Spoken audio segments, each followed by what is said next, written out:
چې وی یو سړی 1 روپۍ د الله په لار کې ورکي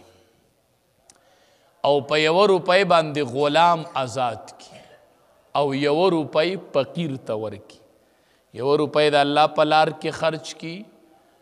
په 1 روپۍ باندې غلام آزاد کی 1 روپۍ یو فقیر ته ورکي او 1 روپۍ په خپل اولاد ولګي حدیث مبارک کې راځي د ټولو نه زیات اجر په هغې روپۍ کې دی چې کمې په خپل اولاد لګول خو علما وایي چې 2 شرایط وي یو دا چې دا اولاد د محتاج وي حاجتمنې ډېر سخت حاجتي وي لکه ما تاسو ته ووي چې د سړي لور د واده نه پس راغلي او دا کور نه دی نه بله حاجتمنده وي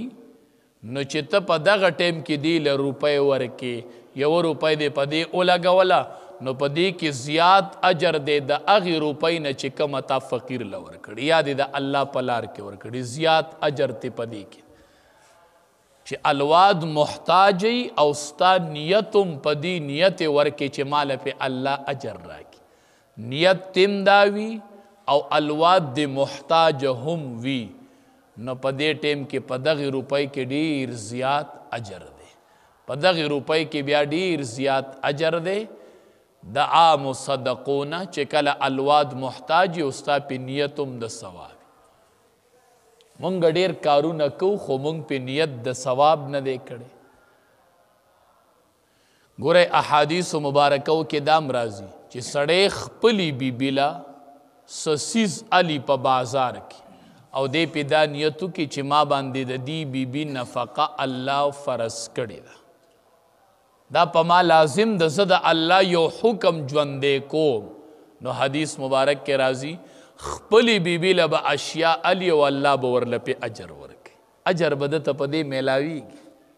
په دې به ورته الله اجر ورکوي نو خپل اولاد چې د سړي اولاد یو محتاج په دې باندې خرچه کول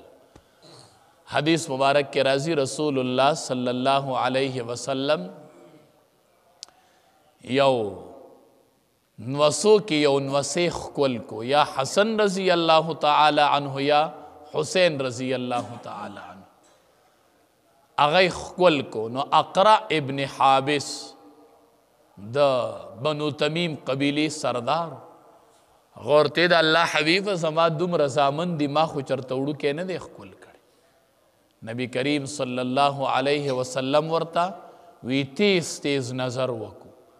تیز نظر مطلب دا لکه مونږ چې سړی ته داسې بد ګورو داسې تیز ورته وکتل او ورته وی چې تیز نظر ورته وکړو نو ورته وی چې کله ته په مخلوق رحم نه کوې نو الله به په تا رحم مطلب دا په الواد رحم کوه دا ښکلوه چې الله په تا رحم وکړي الواد ښکلوه دا د رحم ماده ده الله به په تا رحم وکړي او دغه شان یو بانډچي ورته داسې وي نو نبی علیه السلام دا جواب ورکو چې الله ستا د زړه نه رحمت ایستلی دی الله ستا د زړه نه رحمت ایستلی دی چې ته بچي نه ښکلی بچي به ښکلی بچو سره به مینه او محبت کوې په بچو به مال لګی په دې به تاله الله اجر درکوي او بچی ښکلول او اولاد ځان ته نږدې کول دا د رحم مادی په بنده کې دا الله په ده کې رحم ورچولی نو چې څوک په اولاد رحم کوي نو الله به په ده باندې رحم کوي او چې څوک په اولاد رحم نه کوي نو رب العالمین په دې بنده باندې رحم نه کوي حدیث مبارک کې راځي الصدقة علی المسکین صدقة په مسکین باندې صدقه کول دا یو صدقه ده تا په مسکین باندې صدقه وکړله نو صدقه دا یو صدقه ده تا ته د یوې صدقې اجر میلو شو وهي علی ذی الرحم سنتان او دقه صدقه چې تا په عام مسکین کړې ده چې دا په رشته دار باندې وکړي نو 2 اجر دي په عام مسکینی کوي یو اجر دی او چې په رشته دار باندې وکړي نو سنتان 2 اجر میلو شو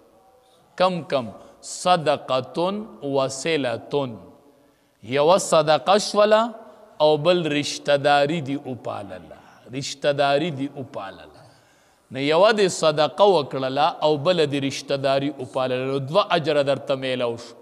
او چې په عام مسکین دی کړی و نو یو اجر او چې په رشتہ دار فقیر دی وکړله نو دوه اجره تاته میلو شو نو مونږ وایو بیا به دا رشتہ دار مالدار شي کو دله پیسې ورکوم نو